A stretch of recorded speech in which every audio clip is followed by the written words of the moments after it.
फांसी क्यों दी गई थी इसके बारे में मुझे कुछ ज़्यादा जानकारी है नहीं अभी। क्योंकि इन्होंने पार्लियामेंट में स्मोक बॉम्ब्स करे थे। कि ब्रिटिश बहुत ज़्यादा क्रूर थे। यार फिल्म में ये तो नहीं था यार। तो आपको क्या लगता है भगत सिंह, राजगुरु और सुखदेव को फांसी की सज़ा क्यों सुनाई गई थी? क्या उसकी वजह ये थी कि उन्होंने नेशनल असेंबली में बम फोड़ दिया था? नहीं, इसकी असली वजह थी कि जब Lala Lajpat Rai Simon go back commission के लिए प्रोटेस्ट कर रहे थे तो उस दौरान स्कॉट ने उन पर लाठीचार्ज का ऑर्डर दे दिया था। अब उस हमले में, उस लाठीचार्ज में लाला लाजपत राय की मृत्यु हो जाती है। इसको लेकर भगत सिंह और उनके सभी साथियों में बहुत गुस्से की भावना उत्पन्न हो जाती है और वो बदला लेना चाहते हैं। अब ऐसे ही एक दिन वो उस स्कॉट की हत्या करने निकलते हैं। उसको गोली से मार देने का प्लान बना लिया गया था, पर स्कॉट के आने की जगह पर उस दिन सॉन्डर्स आ जाते हैं और गलती से वो स्कॉट को मारने की जगह सॉन्डर्स की गोली मारकर हत्या कर देते हैं। अब इस दौरान राजगुरु, भगत सिंह और सुखदेव तो बच निकलते हैं। फिर सवाल ये उठता है कि वो पकड़े कैसे गए, वो जेल कैसे गए? तो इसका उत्तर है कि जब नेशनल असेंबली में भगत सिंह और बटुकेश्वर दत्त ने बम फोड़ा तो वहां पर उन्होंने पहले से ये प्लान किया था कि वो वहां से भागेंगे नहीं। तो क्या ये हैरानी की बात नहीं है जब एक दौर था जब भगत सिंह, राजगुरु और सुखदेव, जो कि मात्र 23 साल के थे, एक नौजवान युवा थे, उस जमाने में वो फांसी पर चढ़ गए थे, हंसते हंसते, वो भी केवल भारत की आज़ादी के लिए। और एक आज का यूथ है जो ये तक नहीं जानता कि हमारे जो फ्रीडम फाइटर्स रहे, भगत सिंह हैं, राजगुरु हैं, सुखदेव हैं, वो फांसी पर क्यों चढ़े। हैरानी की बात तो है, पर उसके अलावा भी बहुत सारे सवाल थे जो हमने यूथ से किए और आइए देखते हैं कि उस पर उनका क्या जवाब आता है। अच्छा, 23 मार्च को ऐसा क्या हुआ था हमारे भारत देश में आज से कई साल पहले, जो आज़ादी की जो लहर है उसमें बहुत ज़्यादा क्रांति आ गई थी और वो तेज़ हो गई थी? जहाँ तक मुझे पता है कि 23 मार्च को भगत सिंह को शहीद किया गया था और उन्हें फांसी दी गई थी। इसके वजह से पूरे भारत में उस टाइम पे क्रांति का लहर दौड़ गया था। 23 मार्च को हमारे क्रांतिकारी वीर शहीद भगत सिंह को फांसी की सज़ा सुनाई गई थी। उस दिन हमारे 3 फ्रीडम फाइटर्स भगत सिंह, राजगुरु और सुखदेव जी को फांसी हुई थी। 23 मार्च 1931 को 3 फ्रीडम फाइटर भगत सिंह, राजगुरु और सुखदेव, उनको गोरी सरकार ने फांसी दे दी थी। आई थिंक थोड़ा कॉन्स्टिट्यूशन में थोड़ा चेंजेस हुआ था। I have no idea. 3 freedom fighters के नाम बता दो। ओह, राजगुरु, सुखदेव और भगत सिंह जी। अब सुखदेव जी, भगत सिंह जी और लाला लाजपत राय। एक तो हो गया महात्मा गांधी, दूसरी भगत सिंह और तीसरा मुझे लगता है खान अब्दुल गफ्फार खान। फ्रीडम फाइटर ऐसे पिक एंड चूज तो चलो करना मुश्किल है, पर रानी लक्ष्मीबाई भी उसमें 1857 की क्रांति से, क्योंकि बहुत पहले से शुरू हो चुका है। अब फ्रीडम फाइटर क्या है जो लड़ रहा है, अब क्या है, बहुत लंबा प्रोसीजर था इंडिया को आज़ाद कराने का। अब पहले मुग़ल सल्तनत रही यहाँ, उनमें भी बहुत लोगों का रहा। अब इसमें रानी लक्ष्मीबाई, राजगुरु भी फ्रीडम फाइटर, ये अपना भगत सिंह, लाला लाजपत राय, मतलब अनेकों हैं जिनको अभी रिकॉग्निशन भी नहीं मिला शायद। बस उनको एक सर्टिफिकेट सरकार ने बना के दे दिया कि आप फ्रीडम फाइटर हो, आपका कोटा है। बहुत ज़्यादा है, सबका योगदान है। सुभाष चंद्र बोस, भगत सिंह और राजगुरु, सुखदेव। देखिए, वैसे तो 3 नहीं है, बहुत सारे हैं। सबसे पहले हमारी माताओं की बात करें तो झांसी की रानी का सबसे पहले नाम आता है और चंद्रशेखर आज़ाद, और सबसे हमारे आदर्श माना जाता है वो भगत सिंह ही है। अच्छा, आपको क्या लगता है कि कैसे भारत को आज़ादी मिलना शुरू हुई, कहाँ से वो सब स्टार्ट हुआ? 1857 की क्रांति में जब सबसे पहले दोनाली बंदूक उठाई थी मंगल पांडे जी ने और विरोध किया था। उसके बाद झांसी की रानी जी आई, उसके बाद ये विद्रोह चलता आ रहा था और अंत में 15 अगस्त को, वैसे तो देखिए, एक सत्ता का हस्तांतरण हुआ और मूल रूप से माना जाता है कि वहीं से आज़ादी की शुरुआत हुई, वहीं से भारत आज़ाद हुआ। जागरूकता, धीरे धीरे लोग जागरूक हुए, डर मन से निकाला, फिर बढ़ने लगे आगे। फिर बाकी परिस्थितियाँ कुछ ऐसी बनी कि सरकार भी कमज़ोर होने लगी, जो उस टाइम ईस्ट इंडिया कंपनी की गवर्नमेंट जहाँ पे चल रही थी। तो फिर मेनली तो ये है कि जब विचार आ जाएगा आपके मन में ना एक, तो वो जागरूक हो गए जिस पॉइंट पे जाके आप, और आपको पता चल गया कि भाई अब और हमें नहीं सहना है, तो फिर उसके बाद से वो विचार आपको कहीं भी आज़ादी दिलवा देगा। इंडिपेंडेंस मिलने का तो बहुत सारा रीज़न है, क्योंकि इंडिपेंडेंस के से पहले वर्ल्ड वार 2 हो चुका था और उसके वजह से ब्रिटिश सरकार थोड़ी कमज़ोर हो गई थी और इसके वजह से, और यहाँ की रेवोल्यूशनरी इंडिपेंडेंस की ज़्यादा डिमांड हो गई थी, इसके वजह से ज़्यादा मिल गई, लेकिन वर्ल्ड वार 2 ज़्यादा इफेक्टिव था इंडिपेंडेंस के लिए मेरे हिसाब से। कैसे मतलब? जैसे आती है वो लड़े हम अंग्रेज़ों से, अंग्रेज डर के भाग गए, गो साइमन गो वाली फीलिंग के साथ, और फिर मिल गई कंप्लीट इंडिपेंडेंस।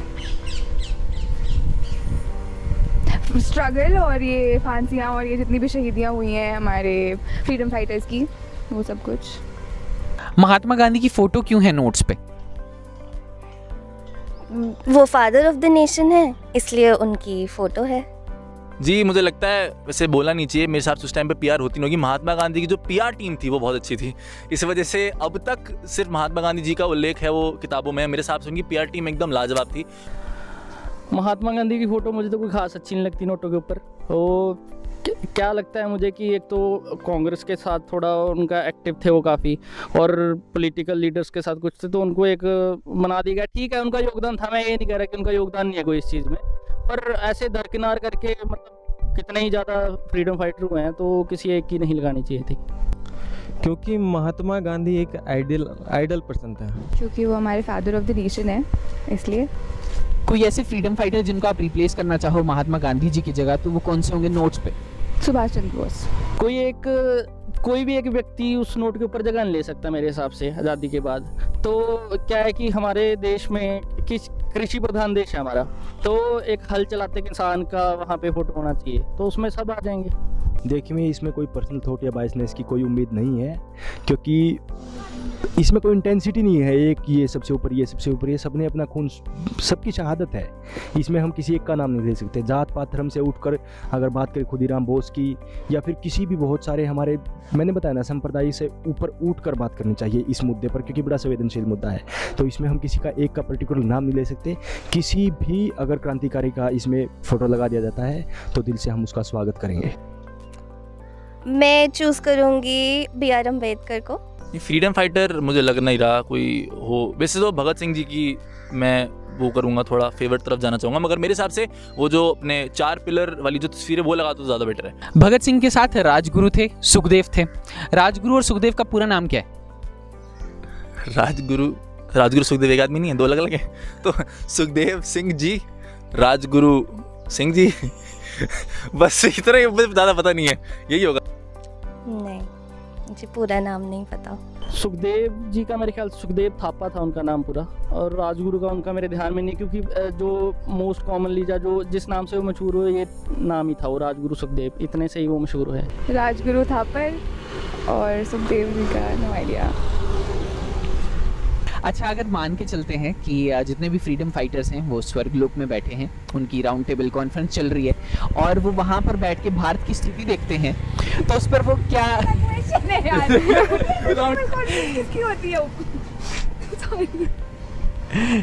ठीक है, फिर से करता है। अच्छा, रुको, हाँ। पॉज कर सकते हो 2 मिनट? हाँ, ये क्या क्वेश्चन है? अरे ये ऐसा नहीं था, अभी फील में आ गया ना ऐसा। वो बहुत ज़्यादा डिसअपॉइंट होंगे ऑब्वियसली, क्योंकि जैसा उन्होंने एक्सपेक्ट किया था वैसा तो हमारी कंट्री बिल्कुल भी नहीं है। गालियाँ ही देते होंगे। मुझे नहीं लगता कि कोई नेगेटिव रिएक्शन होगा, क्योंकि परिस्थितियाँ पहले से डेवलपमेंट होती रही है, पहले से परिस्थितियाँ सुधरी हैं। मेरे हिसाब से अगर ऊपर वो टीवी में बैठ के देख रहे हैं तो उनको ऐसा लग रहा है कि कोई ना बहुत बढ़िया सा टीवी शो चल रहा है, जिसमें उनके ज़माने पे जो पहले अंग्रेज हुआ करते थे आज के वो पॉलिटिशियंस हैं, और जो पहले ज़माने के जो क्रांतिकारी हुआ करते थे अब वो यहाँ पर है ही नहीं। क्योंकि वो फीलिंग नहीं है किसी में यार, सबको बस अपना काम करना है, किसी को फ़र्क नहीं पड़ता, देश चाहे बिक जाए चाहे जो मर्जी हो जाए, बस सबको अपनी अपनी पड़ी है। तो अगर वो देख रहे होंगे या तो हंस के पागल हो जाएंगे, या फिर उनको बहुत दुख होगा कि हमने इतने सारे बड़े बड़े काम कर दिए, खून पसीना कर दिया, किस लिए?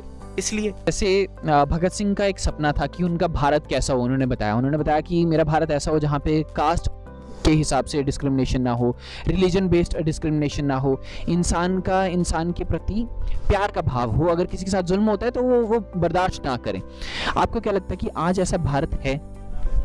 आज पहले भी नहीं था और आज भी नहीं है। नहीं, हम नहीं कह सकते कि ऐसा भारत आज है। संप्रदाय के हिसाब से देखा जाए तो, जात पात के हिसाब से पहले से परिस्थितियाँ सुधरी हैं और आगे और भी सुधरने की आशंका है। क्योंकि देखिए, अगर बात करें जैसे चंडीगढ़ के अंदर ही आपसे कोई आपकी कास्ट नहीं पूछेगा, जहाँ तक मुझे लगता है 1.5-2 साल मुझे यहाँ पर रहते हुए हैं, कोई आपकी कास्ट नहीं पूछा। लेकिन देहात में अगर बात करें तो आज भी जातिवाद तो मुझे लगता है हर एक कौम के अंदर है, चाहे वो कोई भी कौम, लेकिन छूत अछूत की जो भावना है वो धीरे धीरे पहले से अब कम होनी शुरू हुई है।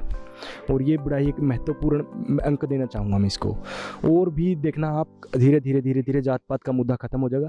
और रही बात संप्रदाय की, तो इससे भी लोग ऊपर उठेंगे, जल्द ही उठेंगे। नहीं, बिल्कुल वैसा नहीं है, लेकिन ठीक है, चीज़ों को पॉजिटिव लेना चाहिए, शायद धीरे धीरे चेंज होती है, लेकिन वैसा तो बिल्कुल नहीं है। अभी क्या है कि सरकारें खुद ही ये कास्ट बेस्ड राइट्स हो जाते हैं, कहीं रिलीजन बेस्ड लड़ाई, ये कुछ ना कुछ भड़काते रहते हैं, उसमें कैटलिस्ट का काम करते रहते हैं। तो वैसा तो नहीं है, हाँ, पर उम्मीद रख सकते हैं हम कि जल्दी हो जाएगा कभी ना कभी ऐसा। आपका भारत कैसा हो?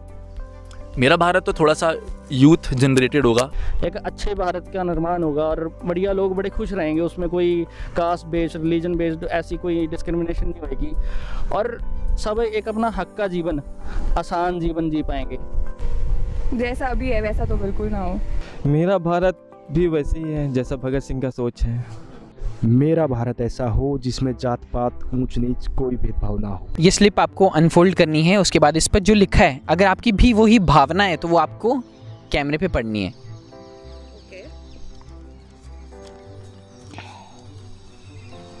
मैं भगत सिंह जी के सपनों का भारत बनाने में अपना पूरा सहयोग दूंगी। इनकलाब जिंदाबाद। मैं भगत सिंह के सपनों का भारत बनाने में आपका पूरा सहयोग करूंगा। इनकलाब जिंदाबाद। मैं भगत सिंह के सपनों का भारत बनाने में अपना पूरा सहयोग दूंगी। इनकलाब जिंदाबाद। मैं भगत सिंह के सपनों का भारत बनाने में अपना पूरा सहयोग दूंगा। इनकलाब जिंदाबाद। मैं भगत सिंह के सपनों का भारत बनाने में अपना पूरा सहयोग करूंगा। जी बिल्कुल, मैं भगत सिंह के सपनों का भारत बनाने में अपना पूरा सहयोग दूंगा। इनकलाब जिंदाबाद। मैं भगत सिंह के सपनों का भारत बनाने में अपना पूरा सहयोग दूंगा। ये भावना हर एक के मन में है, हर जन जन में है, पर क्या हम उसको लेकर कुछ कर रहे हैं? जो एक्सपेक्टेशंस हम औरों से लगाए बैठे हैं, जो एक्सपेक्टेशंस हम सरकार से लगाए बैठे हैं, वो एक्सपेक्टेशंस हम खुद से क्यों नहीं लगा रहे हैं? क्या हम आज कुछ ऐसा नहीं कर सकते जिससे रेवोल्यूशन लाई जा सके? क्या रेवोल्यूशन लाना केवल एक स्पेशल आदमी के ही हक में लिखा है, या हर आम व्यक्ति भी रेवोल्यूशन ला सकता है? सोचने की ज़रूरत है, और जब हम इस पर सोच विचार करेंगे तो हमें इसका हल ज़रूर मिलेगा।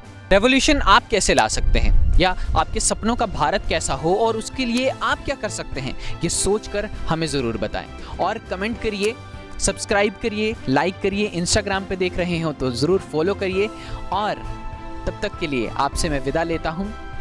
लॉन्ग लिव रेवोल्यूशन, इनकलाब जिंदाबाद। जय हिंद, जय भारत।